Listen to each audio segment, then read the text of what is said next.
टीव्हीवरती क्लिप पाहिली.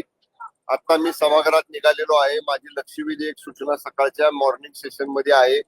मी आमदार मान्य संजय गायकवाड साहेबांशी या बाबतीत चर्चा करतो की नेमकं अशा प्रकारनं काय नेमकं घडलं, कसलं जेवण त्यांना देण्यात आलं आणि एवढा त्यांचे म्हणजे त्यांनी मारहाण करण्यापर्यंत प्रकरण का गेलं. मी त्यांच्याशी चर्चा करतो आणि त्यांच्याशी चर्चा केल्यानंतर मग या बाबतीत माननीय मुख्यमंत्री उपमुख्यमंत्र्यांशी आम्ही बोलू.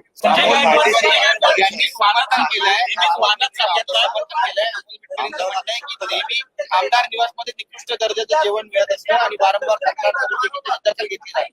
नाही, हे बरं का, याच्यात काही अंशी तथ्य आहे.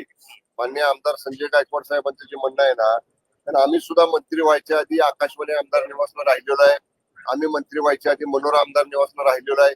तिथल्या जेवणाच्या बाबतीत आमच्या सुद्धा बऱ्याचदा तक्रारी झाल्या, परंतु अशा पद्धतीनं हात उचलणं कर्मचाऱ्यावर हे काय यापूर्वी कधी घडलं नव्हतं.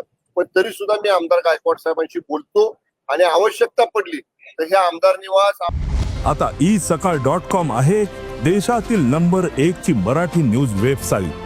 प्रत्येक अपडेटसाठी isakal.com ला नक्की भेट द्या. आमदार निवासचं कॅन्टीन हे आहार व्यवस्थापन समिती जी आहे विधिमंडळाची, त्या आहार व्यवस्थापन समितीच्या नियंत्रणामध्ये आहे.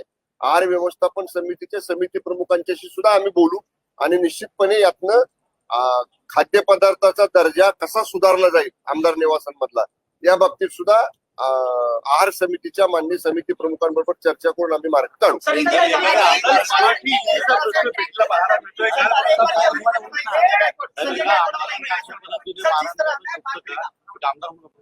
नाही बघा, मी मगाशी सुद्धा म्हटलं मारहाण करणं वगैरे हे जरी योग्य नसलं तरी आमदार महोदयांचा पारा एवढा का चढला, म्हणजे त्यांना ते एवढा हानमार करण्यापर्यंत का प्रकरण गेलं याची मला त्यांच्याकडनं माहिती घेऊ द्या. एकच बाजू टीव्हीवर बघून बोलणं त्यापेक्षा मान्य आमदार महोदयांची सुद्धा आमदार महोदयांची सुद्धा बाजू मी समजून घेतो आणि मी म्हटलं तसं आवश्यकता पडली तर आम्ही दोघंही मान्य आमदार संजय गायकवाड साहेब आम्ही मान्य मुख्यमंत्री दोन्ही उपमुख्यमंत्र्यांशी या बाबतीत बोलू आणि यातनं समंजस्याचा तोडगा काढू.